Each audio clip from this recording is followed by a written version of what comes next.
गीता अध्याय 15 के श्लोक 16-17 में 3 प्रभु बताए हैं। ये 3 प्रभु कौन हैं? किस प्रभु की शरण में जाने के पश्चात जन्म और मरण समाप्त हो सकता है? 3 प्रभुओं में सबसे उत्तम परमात्मा कौन है? कैसा है? उसका क्या नाम है? इन सभी गूढ़ रहस्यों को जानने के लिए अवश्य सुनिए जगत गुरु तत्वदर्शी संत रामपाल जी महाराज के अमृत वचन। सतलोक में क्या आहार करते थे, कैसी सुविधाएं हमें प्राप्त थी, उसकी तुलना हम इस काल के स्वर्ग लोक और ब्रह्मलोक में भी नहीं दे सकते।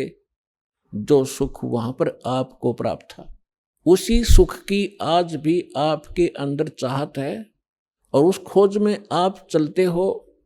रास्ते में ना जाने कितने ये बटपार मिलते हैं, ठग मिसगाइड करके आपको भ्रमित कर देते हैं, मंजिल से दूर रख देते हैं। फिर आप जब अध्यात्म मार्ग से सुखी नहीं होते हो, क्योंकि साधना शास्त्र अनुकूल ना होने से परमात्मा से लाभ नहीं मिलता, जिस कारण से आप फिर स्वयं धनी बनने के लिए अपनी बुद्धि प्रयोग करने लगे। कोई मिलावट करने लगा, कोई रिश्वत लेने लगा और कोई अन्य तरीके अपना के। तो ये तरीका सुखी होने का नहीं, ये तो महादुख प्राप्त कर लिया हमने। बुरे काम करे, पाप बने, और उन पापों के आधार से जो धन संग्रहित किया वो यहीं रह गया और हमारे साथ वो पाप गए जो उस धन जोड़ने में या सुख प्राप्त, नकली सुख प्राप्त करने में हमने पाप इकट्ठे किए थे। तो जब तक हम पाप मुक्त नहीं होंगे तब भी वहां नहीं जा सकते, क्योंकि जब तक अपराधी प्राणी है वो जेल में रहता है। अपराध मुक्त होगा तभी वो जेल से छूटेगा। तो पहले परमात्मा आपके उन पापों का नाश करेगा जो आपके संचित हैं, पहले के इकट्ठे किए हुए, और दूसरे फिर आपको ऐसी विधि बताई जाएगी कि उससे वर्तमान के अंदर भी जो आपके भविष्य में जो दुख आएंगे, जो आपके प्रारब्ध के अंदर लिखे हुए हैं। प्रारब्ध माने किस्मत। प्रारब्ध को वैसे डिफाइन करने के लिए इस प्रकार बताते हैं कि पिछले जन्म जन्मांतर के आपके पुण्य और पाप संग्रहित हैं, उनमें से आपकी एवरेज रेशो लेकर जिसके पाप गणे इकट्ठे हैं, उसमें से उसी रेशो से पाप ज्यादा ले लिए, और जिसके पुण्य थोड़े हैं उसी रेशो से पुण्य ले लिए। तो यहाँ जिसको आज दुख गना है वो पूर्व जन्म में उसके पाप गने हैं। उन संचित कर्मों में से कुछ लेकर के दोनों पुण्य और पापों में से आपकी किस्मत बनाकर भेज दिया।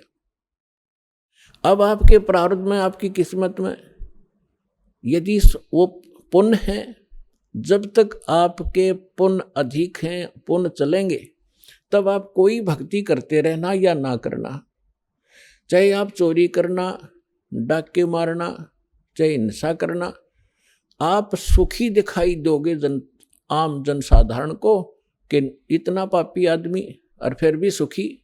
तो ये काल का जाल है, समझना पड़ेगा आपने। तो अन्य व्यक्ति जो आस्तिक हैं वो भी नास्तिकता की ओर चल पड़ते हैं उनको देख के। तो इस ज्ञान के आधार से आपने अपना मन रोकना पड़ेगा कुमार्ग पर जाने से। ये सहारा देगा आपको ये तत्व ज्ञान। और जिस समय उस व्यक्ति के वो पुण्य क्षीण हो जाएंगे, फिर पाप का दौर चलेगा। फिर देखना उसकी कैसी दुर्गति होगी, और फिर उसके पास समय बहुत कम होगा, और कहीं वो समाधान के लिए जाएगा तो ये नकली संत मिलेंगे, उनसे करवा कर जंतर मंत्र लेकर नाम दीक्षा, आखिर में वो मर ही जाएगा उस दुर्गति के साथ। और जब हम सत्साधना करेंगे, परमात्मा हमें मिलेंगे, सतगुरु मिलेगा। सतगुरु हमें फिर वो सत ज्ञान देगा, सत्साधना देगा, जिससे आपके पाप नाश होंगे। तो अब आपके प्रारब्ध में जिसके जैसे आप दुखी हो तो पाप से हो, सुखी हो पुण्य से हो, अंडरस्टूड है। इस बात को आम व्यक्ति थोड़ा सा भी धार्मिकता के अंदर रुचि रखता है, उसको पता है कि पाप से दुख होता है और पुण्य से सुख होता है यहाँ का। अब जब तक आपके पुण्य चलेंगे तो आप सुखी नजर आओगे। और ये पुण्य पहले की संग्रहित कमाई है आपकी। जैसे इन्वर्टर आज सबके घर हो रहा है तकरीबन, नहीं जानकारी जरूर है सभी ने। उसके अंदर बैटरियां होती हैं, उनको चार्जर के माध्यम से लाइट में बिजली में लगा कर चार्ज किया जाता है। तो बैटरियों के अंदर वो एनर्जी स्टोर हो जाती है। और फिर बेशक वो इन्वर्टर से चार्जर हटा दिया जाए, फिर भी उन इन्वर्टर से बैटरी बल्ब भी जग रहे होते हैं, ट्यूब भी जग रही होती है, कूलर भी चल रहे होते हैं, वो अपनी सुविधा दे रहा होता है। तो वो व्यक्ति ये सोचता है कि मेरा इन्वर्टर, अब वो सारे सुविधाएं प्राप्त हैं, लेकिन जब उसकी चार्जर ठीक नहीं है तो वो बैटरी एक दिन एकदम डाउन होंगी और डिस्चार्ज हो जाएंगी, फिर उसको कोई सुविधा नहीं प्राप्त होगी। ठीक इसी प्रकार जो पूर्व जन्म के पुण्यकर्मी प्राणी हैं, उन्होंने पूर्व जन्मों में वह बैटरी चार्ज कर रखी है, कभी चार्जर ठीक लग गया। क्योंकि परमात्मा जब आते हैं, परमेश्वर 600 वर्ष पहले आए थे, भगवान कबीर साहब जी आपको चार्ज कर गए थे आशीर्वाद से, आपको मंत्र दे के, अमृतवाणी सुना सुना के। उस समय कबीर भगवान के 64 लाख शिष्य हुए थे, 64 लाख शिष्य, एक दानक के, एक जुलाहे के, एक मजदूर आदमी के। और जो संत भी महसूस नहीं हुआ था, क्योंकि हम संत या ब्राह्मण उनको संत या को लाभ उसको उससे प्राप्त समझते थे होंगे जो या तो पंडित हों या बड़ी गुफाओं में बैठे हों, जटा हो बड़ी बड़ी, या मूंड मुंडा रखा हो, लाल पीले कपड़े पहन रखे हों। तो उन महापुरुषों को तो हम संत माना करते। अरे एक हमारे जैसा मजदूर, एक कपड़ा बुनने वाला, एक धानक, और उसको उसके 64 लाख से सोना अद्वितीय काम है ये। लेकिन परमात्मा की महिमा को इतना दबा दिया इन नकली काल के दूता ने, उसको एक कवि, एक दानक, एक जुलाहा, एक भक्त बना के उसकी फाइल बंद करके छोड़ दी। अब उस लाल की गिठड़ी दास ने खोली और आपको पहचान बता दिया, लाल ये होता है, इसी इतनी कीमत है। अब कौन पीछे रहेगा उस लाल को प्राप्त करने में? दौड़ लग जाएगी, होड़ लगेगी, कुछ दिनों में देख लेना। पूरा विश्व प्राप्त करेगा, सबको जरूरत है भगवान की, भटक रहे हैं, दुख पा रहे हैं, भक्ति भी कर रहे हैं। तो 64 लाख शेष हुए थे। उस समय परमात्मा ने अपने आशीर्वाद से अपनी वाणी सुना सुना के प्रथम मंत्र दिया, बस वो शेष 2 मंत्र नहीं दिए थे परमात्मा ने। तत् और सत ये गुप्त रखने थे। सतनाम नहीं दिया भगवान ने आपको। क्यों नहीं दिया? क्योंकि आप उस समय परमात्मा के पहचानने योग्य नहीं थे। और परमात्मा ने उस समय कहा था कबीर साहब ने कि 5500 वर्ष जब कलयुग बीत जाएगा धर्मदास, तब मैं दोबारा आऊँगा और सारे जितने भी नकली पंथ हैं या हम जितने भी मानव धर्मों में बट गए हैं, इनको ऐसा ज्ञान दूंगा ये ऑटोमेटिकली एक हो जाएंगे। पहले एक थे, एक से अनेक हो गए, अब इस ज्ञान से ये फिर एक होंगे और पूरा विश्व ये भक्ति करेगा और सबका कल्याण होगा जो मर्यादा में रहेंगे।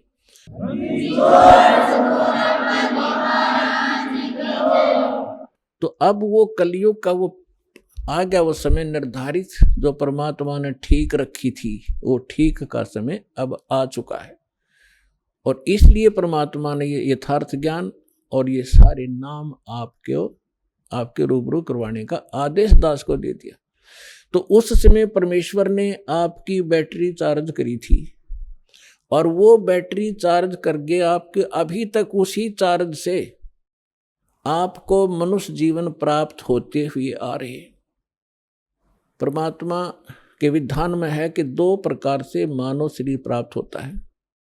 एक तो पिछली भक्ति की कमाई से कंटिन्यू आपको 10, 20, 50, 100 मनुष्य जन्म भी हो सकते हैं, इससे अधिक भी हो सकते हैं। वो आपके संग्रहित उस बैटरी चार्ज पर डिपेंड करता है कि किसने कितनी कर रखी है। लेकिन उन मनुष्य जीवन के दौरान यदि सत भक्ति यानी पुनः फिर चार्जर नहीं लगा तो फिर कोई लाभ नहीं होगा। फिर 84 लाख योनियों का आपको दंड भोगना पड़ेगा।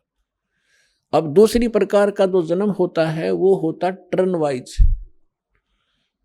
एक नंबर आधार से आपको परमात्मा ने विधान बनाकर छोड़ दिया था इसके लिए कि एक मानव शरीर प्रत्येक जीव को अवश्य प्राप्त होगा। 84 लाख प्रकार के कुत्ते गधे सूअर की योनियां भोग के और फिर एक मानव शरीर आप उस प्राणी को अवश्य प्राप्त होता है। तो कुछ तो ऐसे मानव शरीर प्राप्त प्राणी हैं जो टर्न वाइज मानव शरीर प्राप्त है, और एक वो हैं जो पिछले बैटरी चार्ज थी उस पिछले संस्कारों से मनुष्य जीवन कंटिन्यू आ रहा है आपका। तो जिनका जो पिछले जन्म में मनुष्य से ही मनुष्य जीवन प्राप्त किया है, आज उनके अंदर भक्ति की कसक ज्यों की तो है, और वही पुण्यात्माएं भटक रही हैं भगवान के लिए। तो परमात्मा की चाह में वही चलती हैं क्योंकि उनके अंदर वो कसक विद्वान रहती है, वो भूल नहीं पड़ती उनको। तो कोई तो बचपन से ही कोई ना कोई व्रत रखने लग जाता है, परंपरागत साधनाएं करते हैं, फिर जैसा भी कोई चलता फिरता भी कोई मार्गदर्शक मिल जाता है वो भी स्वीकार कर लेते हैं। फिर संतों के पास जाते हैं, सुनते हैं कि भाई गुरु बिन मोक्ष नहीं होता। फिर उन संतों के पास भी वही पुण्यात्माएं जो पूर्व जन्म से मानव शरीर से ही आए हैं वही भटक रहे हैं, उनके अंदर चाह है कसक है भगवान की, वही इन धार्मिक स्थलों पर जा रहे हैं, वही इन नकली संतों का फंस गए। अब ये दो प्रकार से मानव शरीर प्राप्त होता। तो 600 वर्ष पहले आप जी परमात्मा के संपर्क में रहे थे, आपने चार्जर ठीक लगाया था, और उसके कारण आज तक आप मनुष्य शरीर प्राप्त करते हुए आ रहे हो, और आपके अंदर आज भी चाह है भगवान की।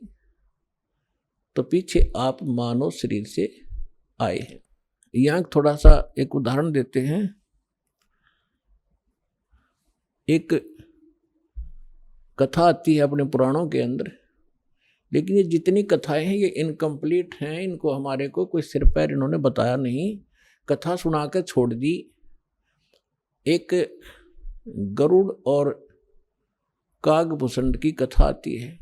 एक दिन गरुड़ जी और कागभूषण जी दोनों इकट्ठे हो गए। गरुड़ भगवान विष्णु का वाहन है और कागभूषण बहुत अच्छे जो है भक्त हैं।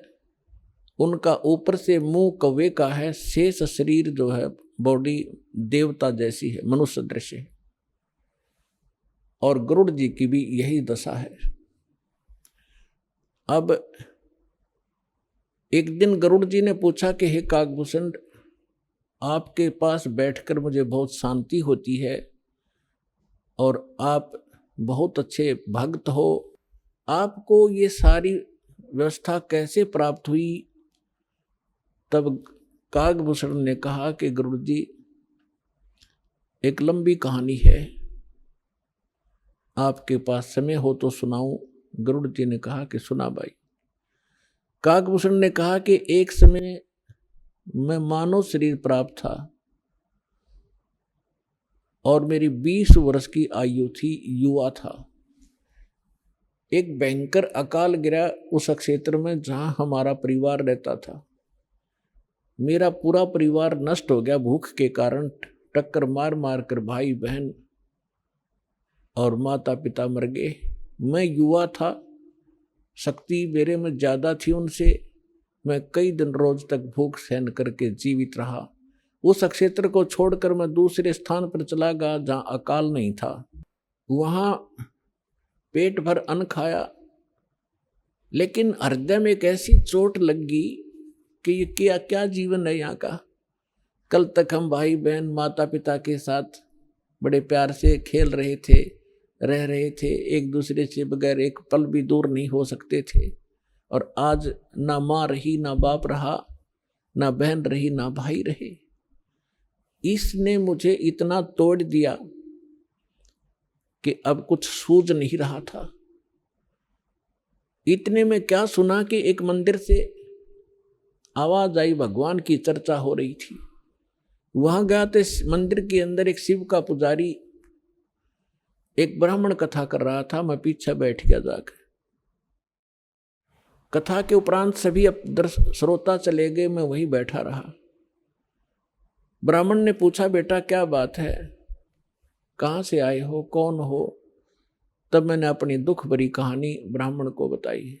पंडित बड़ा दयालु था, मुझे सीने से लगाया और कहा, बेटा यहाँ तो दुखों के पहाड़ ऐसे ही टूटते रहेंगे, आप भक्ति किया करो, भक्ति करो बेटा, भक्ति से भगवान सहारा देता है और मोक्ष हो जाता है। तेरा कुछ नहीं है तो आप यहाँ मंदिर में रहो मेरे साथ। तो वो मंदिर में रहने लगा।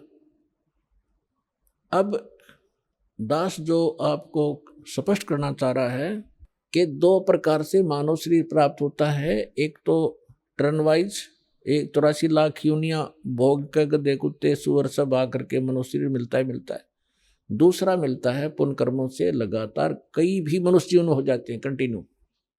तो कागभूषण का जो जन्म था वो टर्न वाइज था उसका, वो पिछले जन्म में मनुष्य नहीं था। वो बता रहा है कि मैं इतना दुष्ट था, 6 महीने तक मैंने उस महापुरुष की संगत की, ब्राह्मण की, और इसी कथा सुनाया करता था। और कथा सुना के यूं कहा करता, बेटा दीक्षा ले ले, भगवान की भक्ति से मोक्ष होगा। तो मैं टाल मटोल कर जाता था, फिर देखूंगा महाराज, क्योंकि परमात्मा की वाणी माता है, तुलसी पिछले पाप से हरिचर्चा ना भावे। तुलसी पिछले पाप से हरिचर्चा ना भावे, जैसे जबर के बेग से भूख विदा हो जाए। जैसे किसी को बुखार हो गया हो, मलेरिया हो, तो उसको चाहे मनुखा दाख, किशमिश, हलवा, पूरी, खीर, कितना स्वादिष्ट भोजन दे दीजिए, वो जीभ परखते ही कहता कड़वा कड़वा लगता है, मुझे अच्छा नहीं लगता। अब ना वो मनुखा कड़वी है, ना हलवा और खीर कड़वी है। उस बुखार ने उसकी व्यवस्था शरीर की इसी बना दी कि उसको स्वादिष्ट वस्तु भी कड़वी महसूस हो रही है। अब वो उनको नहीं खा सकता, चाहे कितनी कोशिश कर लो, जीभ परखते ही थूक देता है, उसके बस की बात नहीं। अब उसके लिए कारण, उसके लिए फिर ट्रीटमेंट क्या है, उसका विकल्प क्या है कि उसने कड़वी गोली खानी पड़ेगी ना चाहते हुए भी, और फिर वो व्यवस्था ठीक होगी। तो इसी प्रकार उसकी मजबूरी होगी वहां रहने की, उस कागभूषण की, और कोई सहारा नहीं था, कहीं रोटी नहीं थी, वहां रोटियां मिल रही थी, वो रहता रहा उस संत के साथ, लेकिन उसके अंदर वो भगवान की जो मनुखा दाख सुहावा नहीं थी। 6 महीने तक उसने संगत करी, जब जाके एक दिन उसने दीक्षा ली। अब काल का इतना भयंकर जाल है कि ब्राह्मण वृद्ध हो गए, वो युवा थे। जो कथा गुरुजी सुनाया करते 6 महीने में, 1 वर्ष में उसको वो याद होगी। उनकी अब्सेंस में वो कथा सुनाने लग गया, तो जितने भी श्रोता आते थे वो उसकी प्रशंसा करते थे कि वाह भाई वाह, कमाल कर दिया, आप तो पंडित जी से भी अच्छी तरह से कथा सुनाते हो, आपकी तो आवाज भी बड़ी सुरीली है।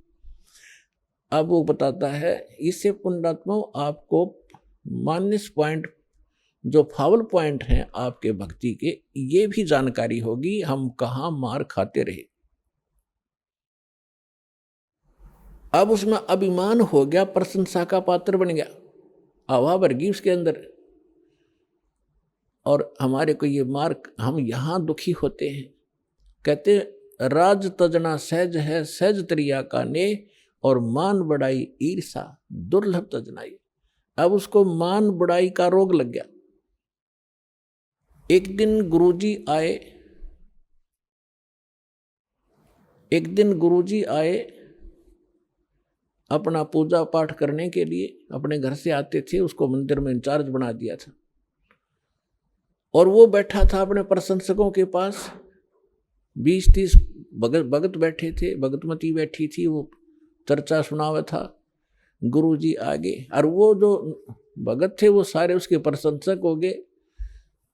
तो उसने उस दिन खड़ा होकर के गुरुजी का सत्कार नहीं किया, बैठे बैठे देख लिया, और मन में ये था यदि मैं उठूंगा खड़ा होऊंगा तो मेरी बेइज्जती ना हो जाए श्रोताओं के सामने, उसमें ये दोष था। लेकिन संत ने ये ध्यान नहीं दिया, वो अपनी पूजा की धुन में उनके पास से निकल गया और मंदिर में आगे चला गया। वो बाहर परिसर में बैठे थे बरंडे में। तब आकाशवाणी हुई। भगवान शंकर का पुजारी था वो ब्राह्मण। भगवान शंकर ने आकाशवाणी की, ए धूर्त, तूने अपने गुरु का अनादर किया है, तुझे 1 लाख वर्ष तक नरक में डाला जाएगा। ये आकाशवाणी सुन ली गुरुजी ने। अपना आत्माओं, कबीर साहब कहते हैं, बहुत प्यारा बालक माँ का, उससे बढ़कर शिष्य गुरुओं का। अब पिता को पुत्र पुत्री बहुत अच्छी प्यारी लगते हैं, माँ को उनसे भी, पिता से भी 100 गुना प्रेम होता है अपने बच्चों में, बेटा और बेटियों में। और यहाँ ये भी साथ में सिद्ध होता है कि गुरु जी को अपने शिष्य उन माँ से भी 100 गुना प्यारे होते हैं, कि ताकि इनका कल्याण हो, क्योंकि वो भविष्य की जानकारी रखता है कि यदि ये इस भक्ति पर सफल नहीं हुए तो इनके ऊपर के कर टूटेगा। इसलिए उस भविष्य के दुख को जानकर आपको इतना प्यार देता है कि ये इस भक्ति पर जुड़े रहें, और कहीं इनका इतना मोह बनाता है कि कहीं ये डगमग ना हो जाए, इनका भविष्य नाश हो जाए, दुर्गति होगी इन बालकों की। फिर तो इस प्रकार उस संत ने आकर महात्मा ने कहा कि बेटा क्या गलती होगी, भगवान क्यों अक्षुब्ध हुए तुझसे?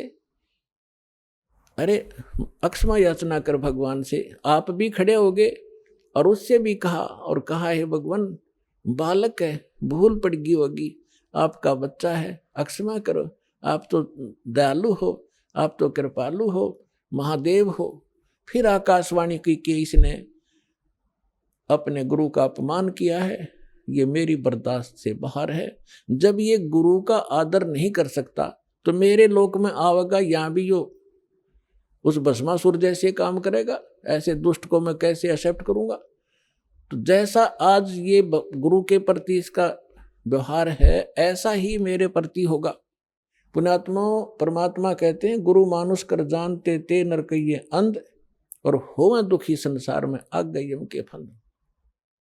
परमात्मा आपकी ट्रायल लेता है कि यदि इस दास के स्थान पर मैं होता तो ये सामने वाला मेरे साथ जैसा आज इसके साथ व्यवहार कर रहा है ऐसा ही मेरे साथ करता।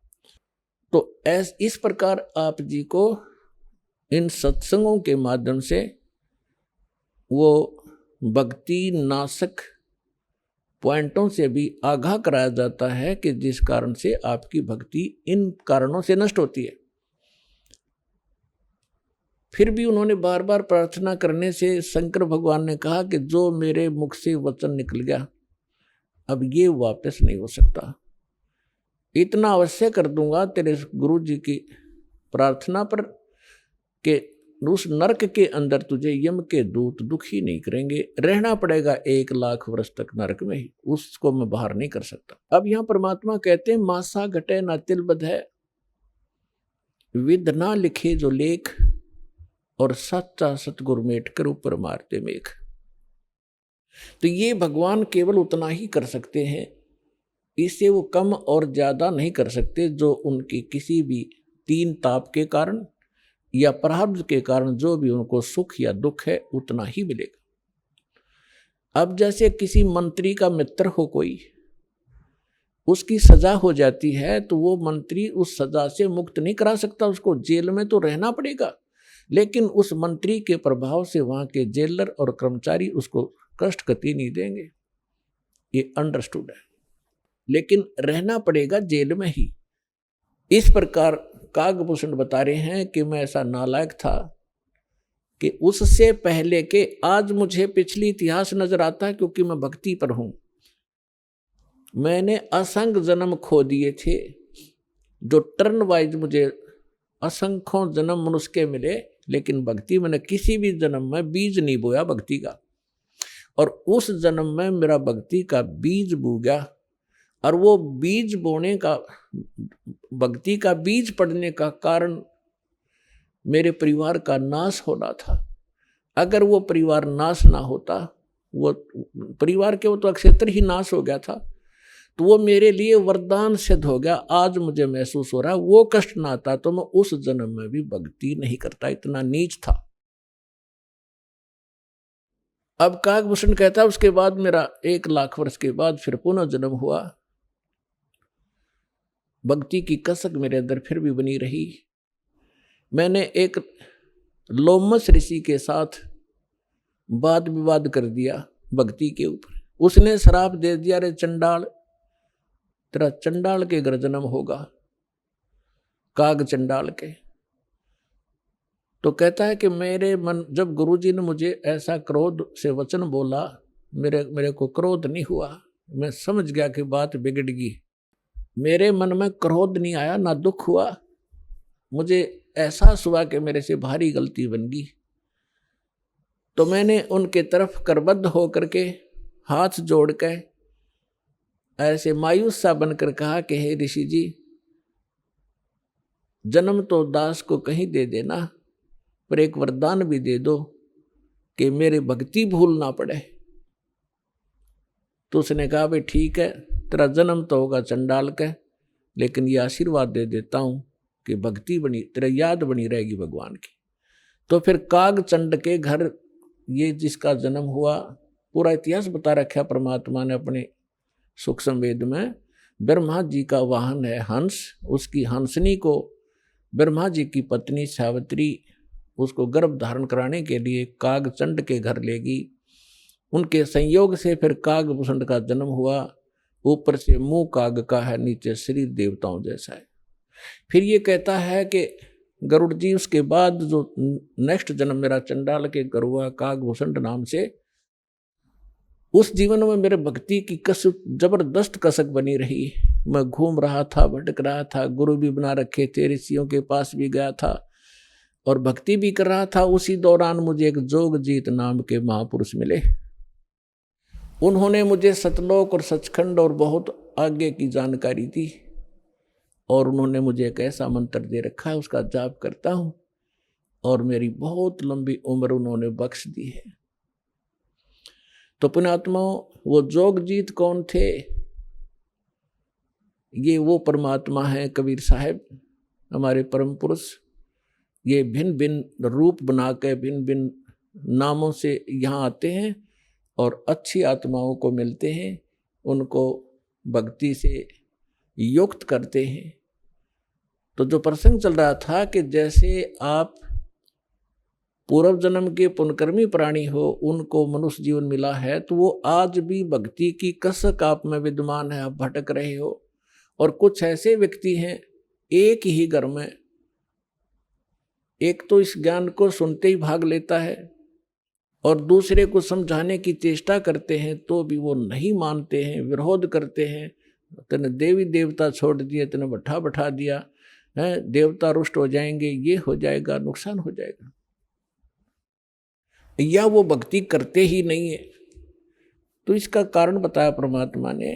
कबीर साहब कहते हैं, सठ दल दोनों दीन का, दिल में दोष न धार, सतगुरु का कोई एक है, यू काल का सब संसार।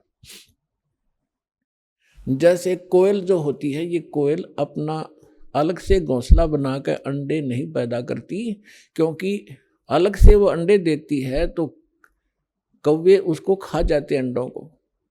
वो ऐसे सूझबूझ से अपना काम निकालती है। जो मादा काग कौवी कहीं अंडे उत्पन्न कर देती है, उस ताक में रहती है, और जब वो कभी बाहर जाती है अपना आहार करने के लिए, चुग्गा चुगने के लिए, तो पीछे से उसी के घोंसले में अंडे उत्पन्न कर देती। अब वो कभी वापस आती है तो वो 2 के स्थान पर 4 अंडे पाती है, लेकिन वो समझ नहीं पाती है तेरा कौन सा है, दूसरा कौन सा है। तो उन सभी को वो उसको परिवरिश कर देती है, उनसे बच्चे निकाल देती है और उनमें उसका अपना सा मोह हो जाता है। और वो कभी कोयल सामने देखती रहती है, उनके आसपास रहती है कि कब ये बच्चे उड़ने योग्य हों और फिर इनको मैं साथ ले जाऊं। जब वो देख लेती है कि ये बच्चे कुछ दूर तक उड़कर वापस आने लग गए हैं, तब दूर वृक्ष पर बैठ के अपनी बोली बोलती है कुहू कुहू की। जो कोयल के बच्चे होते हैं वो उस आवाज से प्रभावित होते हैं और ऐसे चारों तरफ देखते हैं, उस आवाज के साथ वो खींचे चले जाते हैं। और जो काग वाले होते हैं उनका असर भी नहीं होता, वो अपने बैठे ऐसे ही, वो उड़कर चल पड़े कोयल वाले, काग वाले वहीं रह गए। अब कोयल कभी दौड़ती है, उड़ती है पीछे पीछे उनके साथ कि मेरे बच्चे गए, तो कोयल और दूर चली जाती है कुहू कुहू करती हुई, उड़ती हुई, तो बहुत दूर निकल जाती है।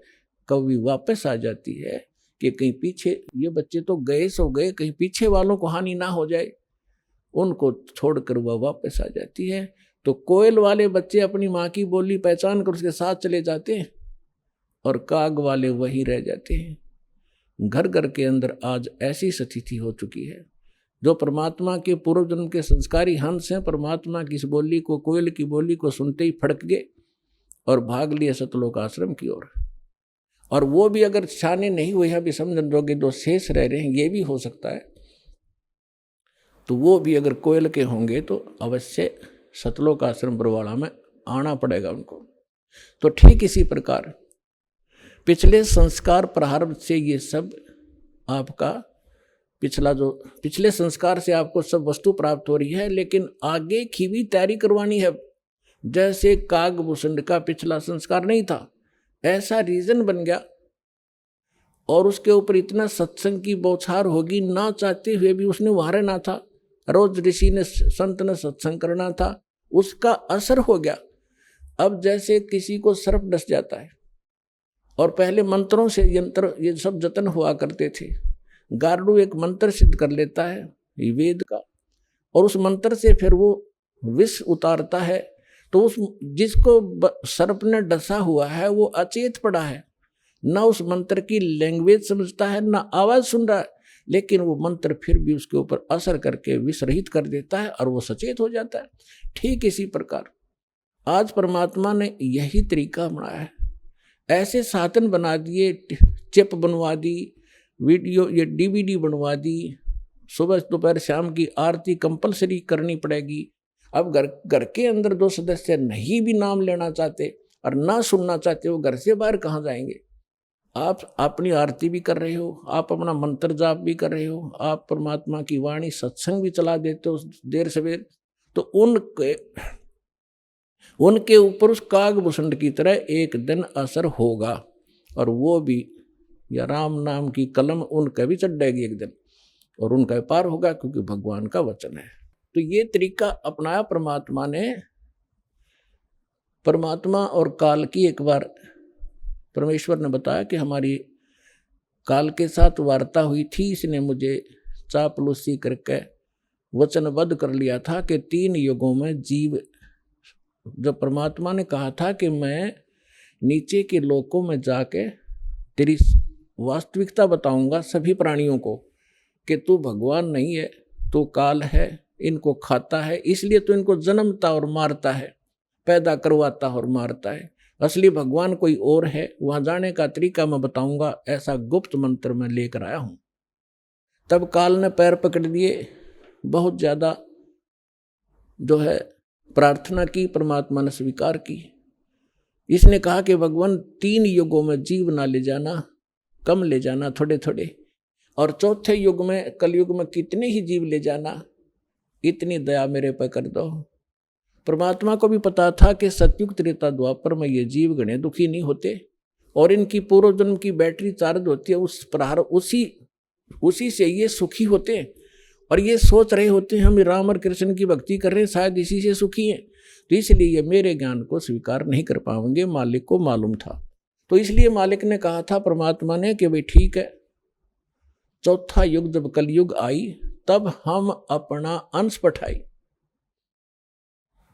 और काल फंद छूटे नरलोई, सकल सृष्टि परवानिक हुई। परमात्मा ने कहा था जब कलयुग के अंदर मैं अपना दास भेजूंगा और फिर ये काल के सब बंधन छूटेंगे और सारा विश्व मानव शरीरधारी प्राणी और साथ में जो मनुष्य, जो पशु पक्षी हैं, वो भी मनुष्य धारण करेंगे और वो सभी परमात्मा की भक्त नाम लेंगे। सकल सृष्टि परवानिक होई, परवानिक माने विकसित होंगे।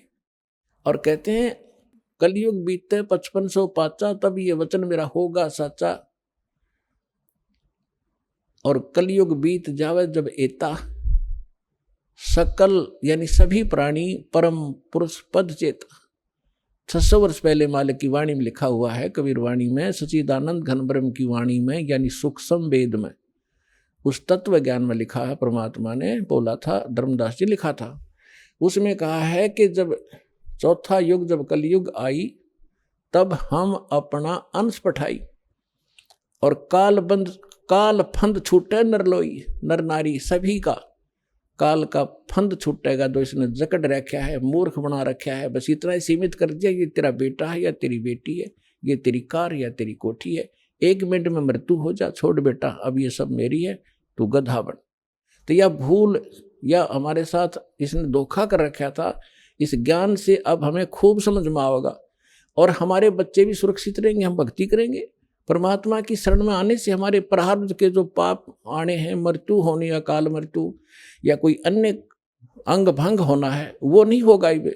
अगर आप नियमित रहोगे, सच्चा विश्वास के साथ ही सत भक्ति करोगे, तो वो दुख टलेंगे।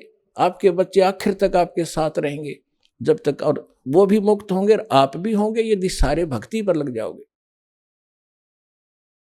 तो परमात्मा ने कहा था कि सकल सृष्टि परवानिक होई, काल फंद छूटे नरलोई। काल का जो बंधन है, कर्मों से बांध रखा इसने, और ये सब छूटेगा और सारी सृष्टि उपदेशी होगी। कलयुग बीते 5500 पाचा। धर्मदास जी से कहा था कि कलयुग बीते 5500 पाचा, तब ये वचन मेरा होगा साचा। आज से 600 वर्ष पहले मालिक ने ये कहा था कि पूरा विश्व मेरी भक्ति करा करेगा कबीर की, और सभी उस सतलोक के परमेश्वर के उस परम पद के जानकार होंगे, सबको ज्ञान हो जाएगा उस परम पुरुष के उस पद का, जो गीता अध्याय नंबर 18 के श्लोक नंबर 62 में कहा कि अर्जुन, तू सर्वभाव से उस परमेश्वर की शरण में जा, उसकी कृपा से ही तू परम शांति को और सनातन यानी शाश्वत स्थान को प्राप्त होगा। गीता अध्याय नंबर 15 के श्लोक नंबर 4 में कहा कि तत्वदर्शी संत की प्राप्ति के उपरांत, यानी तत्व ज्ञान से परिचित होने के उपरांत, परमेश्वर के उस परम पद की खोज करनी चाहिए, जहाँ जाने के बाद साधक फिर लौटकर कभी संसार में नहीं आते। और जिस परमेश्वर ने सब ब्रह्मांडों की रचना की है, अपने विषय में गीता ज्ञानदाता कहता दूसरे अध्याय के 12वें श्लोक में, चौथे अध्याय के 5 और 9 श्लोक में, 10वें अध्याय के दूसरे श्लोक में कि अर्जुन, तेरे और मेरे बहुत जन्म हो चुके हैं, आगे भी होंगे और पहले भी हम जन्मते रहे हैं। इसलिए वो कहता अर्जुन, तो सर्वभाव से उस परमेश्वर की शरण में जा, जिसकी कृपा से तू परम शांति को, सनातन परम धाम को प्राप्त होगा।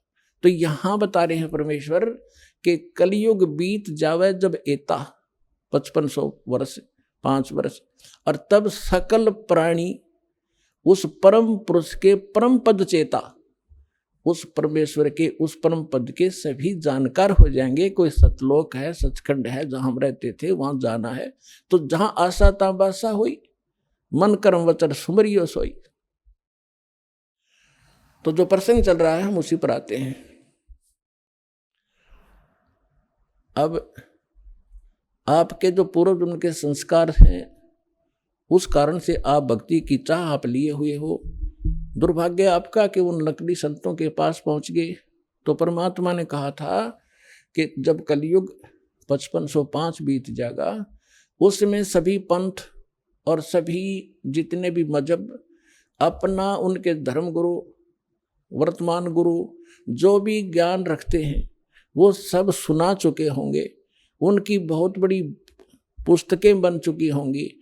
उसके बाद मेरा दास जाएगा और उन्हीं सदग्रंथों को, जिन सदग्रंथों पर प्रत्येक मानव आधारित है, जो भी जिस मजहब धर्म से संबंध रखता, उन्हीं से यथार्थ ज्ञान उनके रूबरू करेगा। उसके लिए परमात्मा ने सबसे पहले आपको ये इंस्ट्रूमेंट बनवाए, प्रोजेक्टर बनवाए, टीवी चैनल बनवाए। दास आपको तो अब समझ में आएगी कि ये क्या हो रहा है। और आपको इतना तो ज्ञान है कि आज से 10-12 वर्ष पहले इनका नामो निशान नहीं था, और वो पीछे जाओगे तो किधर सोच भी नहीं थी कि ये ऐसे इंस्ट्रूमेंट बनेंगे। यदि मानव बना सकता तो बहुत पहले बना लेता इसको। ये परमात्मा का दिया हुआ ज्ञान बुद्धि है, पूरा विश्व उसके बालक हैं। कहीं से भी इसने किसी क्षेत्र से, पृथ्वी के किसी कोने से भी इंस्ट्रूमेंट किसी भी अपने बच्चे से बनवाया, ये गॉड गिवन माइंड है। मानव जीव सत्र का ये नहीं बना सकता। ये इसलिए बनवाया दाता ने, पहले आपको शिक्षित किया। अब इस दास का जन्म 1951 में हुआ, तब तक शिक्षा का कोई नामो निशान नहीं था। इक्का दुक्का की तो पढ़ा करता कोई, और उसके बाद एकदम बाढ़ सी आ गई। इतने आकर्षित हुए, कारण कुछ भी बिना, चाहे रोजी रोटी के लिए सब ने डिवोट कर दिए अपने बालक। 20-20 वर्ष तक बेटा बेटी पढ़ो पढ़ो, और मालिक ने दया करनी थी कि इसका सदुपयोग करेंगे। फिर ये इंस्ट्रूमेंट आपके सामने है, सदग्रंथ आपके रूबरू कर रहा दास, और उनका निष्कर्ष निकाल के परमात्मा के ज्ञान से तोल रहा है। तो इस मानुष जीवन का मूल उद्देश्य यही है कि आप भक्ति करके यहाँ से पीछा छुटवाओ, और जिस परिवार को आप सुखी और धनी देखना चाहते हो वो भी भगवान से ही हुआ करता है। भगवान आपको दोनों काम करेगा, यहाँ भी सुख देगा और मोक्ष भी मिलेगा। अब ऐसा कौन अनजान होगा जो इस अवसर ने चूकेगा? अब सभी इस बात को स्वीकार करेंगे। तो प्रसंग अब चल रहा था कि हम जब सतलोक से आए, हम धनी थे भक्ति के। इस काल भगवान ने अपने ऊपर रेस्टोरेंट बना रखे, स्वर्ग महास्वर्ग। प्रत्येक जो भी देव है उन देवों के अपने लोक हैं अलग से, जैसे विष्णु लोक, शिव जी का लोक, ब्रह्मा जी का लोक और गणेश जी का लोक, ऐसे। तो वहाँ इन्होंने अपने रेस्टोरेंट बना रखे हैं। वहाँ जो विष्णु जी का पुजारी वहाँ जाएगा, उसने जितने पुण्य किए हैं, भक्ति की है भगवान की, तो उसका टैक्स लेगा वो उस रेस्टोरेंट में 10%, किसी ने 20% उसकी पुण्य कमाई से, और वहाँ सब सुविधाएं उनको देंगे जैसे होटल में होता है। पैसे उसी के होंगे, खर्च पुण्य उसी के होंगे। उन पुण्यों से भी 10-20% वो ये देवता हम आपसे टैक्स लिया करते हैं। और जब आपकी वहाँ पूंजी समाप्त हो जाएगी, पुण्य समाप्त होती है, आपको 84 लाख योनियों में गधे कुत्ते जो भी संस्कार वैसे वहाँ भेज दिया जाएगा। और अब हम जो सतलोक कैसे जाएंगे? हमारी भक्ति शास्त्र अनुकूल ना होने से हमारे पूर्व जन्म के जो संस्कार थे वो सतयुग त्रेता द्वापर में अक्षीण हो गए। अब चौथा युग जब कलयुग आ गया, अब इसमें आप देख रहे हो कोई प्राणी सुखी नहीं है, कोई भी सुखी नहीं है। चाहे ऊपर तो आपने कितना चिकना चोपड़ा दिखता हो और चाहे प्रधानमंत्री दिखाई देता, उसको चैन सपने में नहीं है। कोई ना कोई ऐसी टेंशन उसके घर करी हुई है कि वो बता भी नहीं सकता किसी को। तो इसलिए परमात्मा को ये मालूम था कि जब इनके पुण्य क्षीण हो जाएंगे तब इनकी आंखें खुलेंगी। ये वो भक्ति भी करके छक लेंगे, उन संतों के पास भी भटक कर छक लेंगे जिनको ये संत मानते, और फिर भी ये ज्यों के त्यों रहेंगे। तब हमारे दास के पास आएंगे, और वो ऐसा मंत्र समर्थ के पास वो पावर है कि आपके संस्कार प्रारब्ध के दुख को भी, प्रारब्ध के संस्कार को भी वो चेंज कर सकता है। मासा घटे ना तिल बधे, विद ना लिखे जो लेख, और सच्चा सतगुरु मेट कह ऊपर मार दे मेघ। अब सतगुरु ना मिलने से भेड़ पूछ को पंडित पकड़े बादो नदी बिहंगा, गरीब दास वो भव जल डूबे जिनको नहीं साध सत्संगा। कबीर इस संसारे को समझाऊं के बारे, ये पूछ पकड़ के भेड़ की और उतरा चावे पारे। साधना तो नकली कर रहे हैं और इंतजार कर रहे हैं सुख होने की और मोक्ष की। कहते हैं सन से शोक सराय में सूतक दिन राती, और जीवित जग में जूती पड़े फिर जम तोड़े छाती।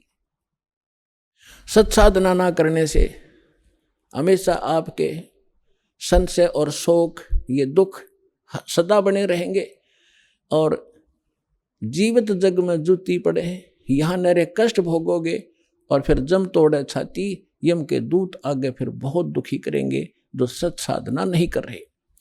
तो यहां क्या बताते हैं परमात्मा, फिर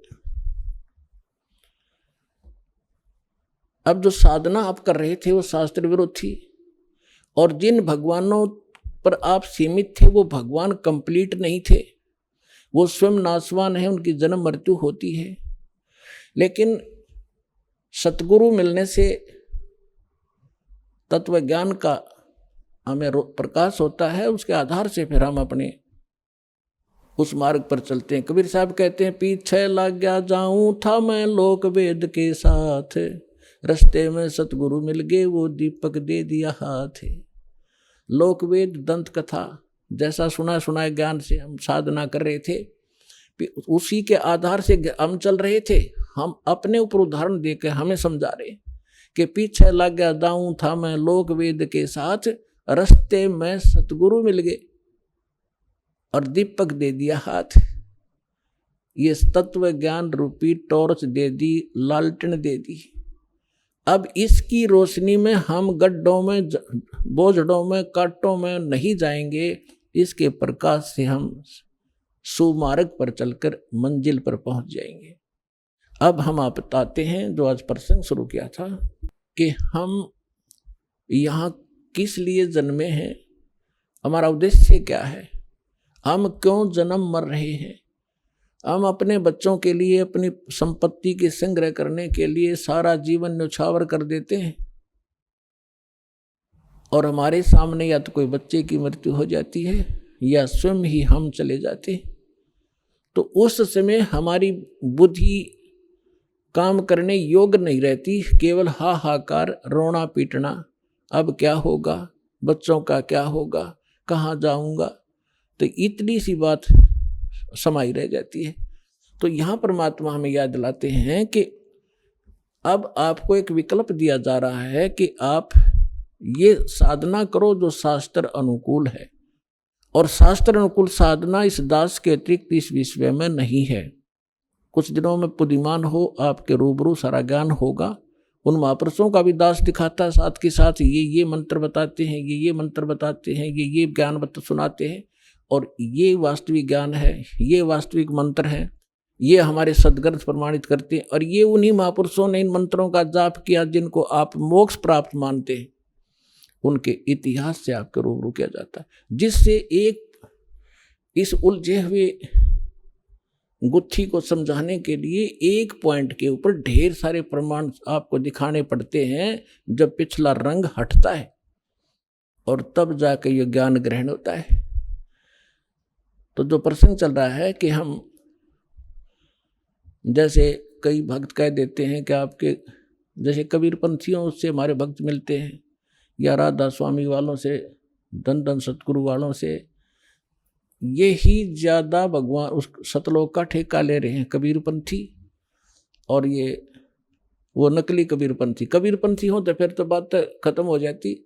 पंथ माने मार्ग, वे जो भगवान ने रास्ता बताया कबीर साहब ने, वो कबीर पंथ है, वो कबीर के जी के द्वारा दिया गया मार्ग है, वो कहते हैं कबीरपंथी। अब जैसे यहाँ हिसार से जा रहे हैं इस सिरसा की ओर, और कह रहे हैं हम दिल्ली की ओर जा रहे हैं, हमें दिल्ली जाना है, हम दिल्ली पंथी हैं, तो उनको कौन समझावे कि कह रहे हो तुम दिल्ली पंथी, जा रहे हो सिरसा पंथी, जा रहे हो सिरसा की ओर, और कह रहे हो हम दिल्ली जा रहे हैं।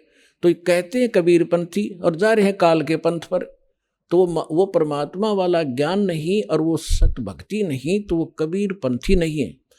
वैसे अब इनका छाप लगी कबीर पंथ की, जो कहना पड़ा है उनको समझाने के लिए कि वो व्यक्ति हैं जो गलत साधना कर रहे हैं। तो ये सभी सतलोक की महिमा सुनाते हैं, और जब हमारे भक्त उनसे कहते हैं कि ऐसे ऐसे वहाँ चलो अच्छी सही साधना है, सही ज्ञान है, तो वो कहते नहीं, वो तो काल के नाम देता, शुरू से ही काल के नाम देता है। काल कौन से? ब्रह्मा विष्णु महेश के, देवताओं की पूजा बताता है। पुण्यात्माओं, ये ज्ञान का टोटा है। जब ज्ञान संपूर्ण होगा तब आपको पता चलेगा कि ब्रह्मा विष्णु महेश ये अलग नहीं कर सकते हम इनको। जैसे श्रीमद् भगवद गीता अध्याय नंबर 15 के श्लोक नंबर 1 से लेके 4 में एक विशेष विवरण है कि ये ऊपर को जड़ और नीचे को तीनों गुण रूपी शाखा वाला उल्टा लटका हुआ एक संसार रूपी वृक्ष समझ लो। आइए अब हम उन श्रद्धालुओं के अनुभव जानते हैं जो जगत गुरु तत्वदर्शी संत रामपाल जी महाराज जी से दीक्षा प्राप्त कर चुके हैं तथा उनके द्वारा बताए गए भक्ति मार्ग पर चल रहे हैं। नमस्कार सर। नमस्कार सर। सर क्या नाम है आपका? बलबीर सिंह फुलिया। सर कहाँ से हैं आप? गड्डी माजरा, जिला रोहतक, हरियाणा। सर संत रामपाल जी महाराज से नाम दीक्षा आपने कब ली? 8 फरवरी 2004 को। सर क्या काम करते हैं आप? मैं पुलिस विभाग से इंस्पेक्टर रिटायर्ड हूँ। सर अपने भक्ति सफ़र के बारे में बताइए, आपने क्या क्या भक्ति साधनाएं की हैं? मेरे माता पिता धार्मिक प्रवृत्ति के थे। हमारे घर में काफ़ी धार्मिक पुस्तकें थी जिनको मैं पढ़ता था। उसके बाद मैं पुलिस विभाग में भर्ती हो गया। वहाँ पर भी मुझे जो भी संत मिलते मैं उनसे परमात्मा के बारे में चर्चा करता। फिर उसके पश्चात मैं हिंदू धर्म में प्रचलित देवी देवताओं की पूजा करता रहा। उसके बाद मैं खाटू श्याम गया और अपनी सर्विस के दौरान मैं इलाहाबाद गया और बनारस गया और हरिद्वार गया। फिर इसके पश्चात 2001 में संत आसाराम जी महाराज से नाम दीक्षा ली तो वहाँ पता लगा कि गुरु बनना ज़रूरी है। संत आसाराम की भर्ती करते हुए मुझे सिर में दर्द होने लगा और कुछ दिनों के बाद मेरी गर्दन में दर्द हो गया। उसके पश्चात मैं उस संत आसाराम जी महाराज जी के नीचे मिलने की कोशिश करा, उन्होंने मिलने नहीं दिया। उसके बाद जो उसके नीचे थे उन्होंने बताया कि आप शिविर अटेंड करो। फिर मैंने शिविर अटेंड किया। उसके बाद मेरी कमर दर्द और ज़्यादा बढ़ गया, ऐसे नहीं पीड़ा होगी। उसके पश्चात फिर मैंने अहमदाबाद में शिविर एक और अटेंड किया और ज़्यादा मेरी तकलीफ़ कमर में ऐसे नहीं पीड़ा हुई। फिर मैंने अपना इलाज शुरू किया, अपने माई सिर दर्द का ECG करवाई और CT स्कैन करवाया, लेकिन कोई आराम नहीं हुआ। डॉक्टरों की बहुत सारे इलाज करवाए, कोई भी आराम नहीं रहा। फिर मैंने सोचा भाई क्या करना चाहिए। परमात्मा तो मैंने भक्ति भी करता हूँ, दवाइयाँ भी लेता हूँ, डॉक्टरों के पास भी जाता हूँ, लेकिन मेरा दर्द कम नहीं हो रहा। मैं खाटू श्याम गया, हरिद्वार 4-5 चक्कर लाए। हरिद्वार में बहुत सारे संतों से बहस करता हुआ मैं दुखी हूँ, मेरा पीड़ा का कैसे निवारण होगा। उन्होंने सभी ने कहा परमात्मा की भक्ति करो। ये कोई नहीं बताता कि परमात्मा की भक्ति कैसे करें। हाँ बस जाओ परमात्मा की भक्ति करो, परमात्मा सब दूर करेंगे। खाटू श्याम गया, मैं हरिद्वार गया, बनारस गया, सभी जनतों से मैं अपने कष्ट निवारण के बारे में पूछता, लेकिन सभी ने यही कहा कि भक्ति करो। उसके पश्चात मैंने धार्मिक पुस्तकें पढ़ना शुरू किया और मैं शाम के टाइम 2 घंटे टीवी के अंदर संतों के प्रवचन सुनता। तो इस तरह सब प्रवचन सुनते सुनते एक दिन संत रामपाल जी महाराज जी का चैनल लग गया। तो उसमें लिखा था संत रामपाल जी महाराज क्रोथा आश्रम। तो वहाँ क्रोथा के बारे में मुझे रिश्तेदारी वहाँ पता था। तो मैंने अंदाज़ लगा पर क्रोथा में तो ऐसा कोई संत नहीं जो इतना उच्च कोटि का ज्ञान बता रहे हैं। तो फिर कुछ दिनों के बाद भिवानी के अंदर संत रामपाल जी महाराज जी के पोस्टर लगे हुए थे। तो मैंने देखा भाई ये तो वही संत हैं जो टीवी के अंदर हैं। और मैंने सोचे बस चलो अब इनका भी सत्संग सुनते, अब तो सीधे देखेंगे, पहले तो टीवी में देखे थे। तो हमें सत्संग सुनने गया तो संत रामपाल जी महाराज ने बताया कि ब्रह्मा विष्णु महेश तो देवी देवता हैं और ब्रह्म काल भगवान है और ये इसके पुत्र हैं। और काल भगवान जो है हम सबको पैदा करता है और मारता है, ये तीनों देवता इसके पुत्र हैं और ये इसके जन्म मृत्यु में हमारे को बांधने के मुख्य कारण है। और मैं ब्रह्मा विष्णु महेश विष्णु जी को तो मैं सर्वे सर्वा मानता था। फिर मैंने सोचा भाई ये संत कैसे बता रहे हैं। मैंने 1-आधा घंटे का सत्संग के बाद फिर उन्होंने प्रमाण दिखाया। 11वें अध्याय के 32वें श्लोक में संत रामपाल जी महाराज दिखाया तो ये तो ब्रह्म भगवान है, ये तो काल है। फिर उन्होंने बताया कि भाई ब्रह्मा विष्णु महेश से ऊपर काल भगवान है और उससे ऊपर अक्षर ब्रह्म है और उससे ऊपर परम अक्षर ब्रह्म है। उन्होंने प्रमाण बताए 15 अध्याय का 16-17 उसमें श्लोक में। फिर मैंने सोचा भाई 1 घंटे के सत्संग में मेरे सारे ज्ञान का पता लगा, भाई तो वाकई में संत हैं, और बाकी तो जो अब तक तो नहीं देखा वो तो अज्ञान था। संत रामपाल जी महाराज जी के बारे में पता लगे, वे वाकई में परमात्मा के अवतार हैं, यही संत हैं, यही सर्व ज्ञान के स्रोत हैं।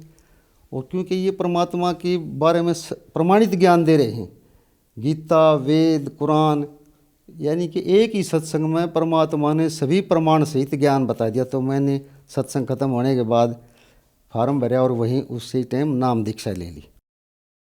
सर जैसे कि आपने बताया कि बहुत गुरु बनाए आपने, आसाराम जी को गुरु बनाया, वहाँ आपकी समस्याएं थी वो हल नहीं हुई, फिर संत जी का ज्ञान समझ के, संत रामपाल जी का ज्ञान समझ के आपने नाम दीक्षा ली। क्या संत रामपाल जी महाराज से नाम दीक्षा लेने के बाद आपकी परेशानियाँ ठीक हुई? मेरे गर्दन में दर्द रहता था, मेरे कमर में ऐसे नहीं पीड़ा थी, मैंने बहुत इलाज कराया, आयुर्वेद से, होम्योपैथी से, सभी डॉक्टरों के पास मैंने इलाज कराया। और संत रामपाल जी महाराज जी से नाम दीक्षा लेने के बाद 15 दिन के बाद जो मेरे साथी थे उन्होंने कहा तू तो इतना पीड़ा से आज क्या बात, ठीक कैसे हो गया, किसे दवाई ली? तो मैंने खुद अंदाज लगाया ये तो मेरा जो परमात्मा ने संत रामपाल जी महाराज जी से नाम दीक्षा ली है और उनके मंत्र जो जपे हैं उनसे मैं ठीक हो गया। मैंने उस संत रामपाल जी महाराज जी के दीक्षा लेने के बाद कोई भी दवाई नहीं ली, नहीं तो मैं 3 टाइम पेन किलर लेता था। उसके बाद मैंने कोई भी दवाई नहीं ली, मैं उसी समय ठीक हो गया था संत रामपाल जी महाराज जी से नाम दीक्षा लेने के 15 दिन के अंदर अंदर। सर जैसे कि आपने बताया कि आपको बहुत शारीरिक परेशानियां थी, उनको लेकर आपने कई गुरु बनाए, बालाजी भी गए और हरिद्वार भी गए, संतों से भी पूछा, बहुत सारे जगह आप गए। आपने कहा कि लगभग मैं सभी जगह गया अपनी समस्या का समाधान करने के लिए। संत रामपाल जी महाराज से नाम दीक्षा ली और आप ठीक हो गए। तो सर ऐसा क्या बात है कि आप देवी देवताओं के पास भी गए, प्रमुख मंदिरों में भी गए, संतों के पास गए, लेकिन आपका रोग संत रामपाल जी महाराज जी के यहाँ ही ठीक हुआ, ऐसा क्यों? वो और संत सिर्फ भक्ति के बारे में नहीं बताते, और ही कुछ बता रहे हैं, वेदों के बारे में ज्ञान नहीं बताते। संत रामपाल जी महाराज वेद, शास्त्र, कुरान, बाइबल, गुरु ग्रंथ साहिब, इनके अनुसार भक्ति बताते हैं और प्रमाणित सहित ज्ञान बताते हैं। और एक एक मंत्र को, एक एक श्लोक को उंगलियां रख रख के पढ़ाते हैं। उसका पूर्ण एक श्लोक को समझाने के लिए, एक मंत्र को समझाने के लिए बहुत सारे प्रमाण संत रामपाल जी महाराज ने दिए। उनके मंत्रों में वो शक्ति है कि उनसे जीव की सभी जो उनके पास कष्ट हैं, आर्थिक हैं, शारीरिक हैं या मानसिक हैं, उनके मंत्रों की शक्ति से सभी कष्ट दूर हो जाते हैं। सर संत रामपाल जी महाराज से नाम दीक्षा लेने के बाद आपको बहुत सारे लाभ मिले। आज जो दर्शक आपको टीवी पर देख रहे हैं और वो भी संत रामपाल जी महाराज से लाभ लेना चाहते हैं, नाम दीक्षा लेना चाहते हैं, तो कैसे ले सकते हैं? विभिन्न स्टेटों में, राज्यों में संत रामपाल जी महाराज जी के नाम दीक्षा केंद्र खुले हुए हैं और उन नाम दीक्षा केंद्रों के ऊपर संपर्क करें। विभिन्न चैनलों पर सत्संग आते हैं, उनके अंदर फ़ोन नंबर आते हैं, उनको नोट करो और संपर्क करो। कहीं से भी दीक्षा ले सकते हैं अपने नज़दीकी केंद्रों से। संत रामपाल जी महाराज जी की पुस्तकें ज्ञान गंगा, जीने की राह, गीता तेरा ज्ञान अमृत, इनको पढ़ो, इनको समझो, इनको देखो। वो संपूर्ण ज्ञान से परिपूर्ण हैं और सभी वेदों का, शास्त्रों का ज्ञान के आधार पर वो परमात्मा के द्वारा लिखी गई वाणियाँ हैं। धन्यवाद सर। सत साहिब, सत साहिब।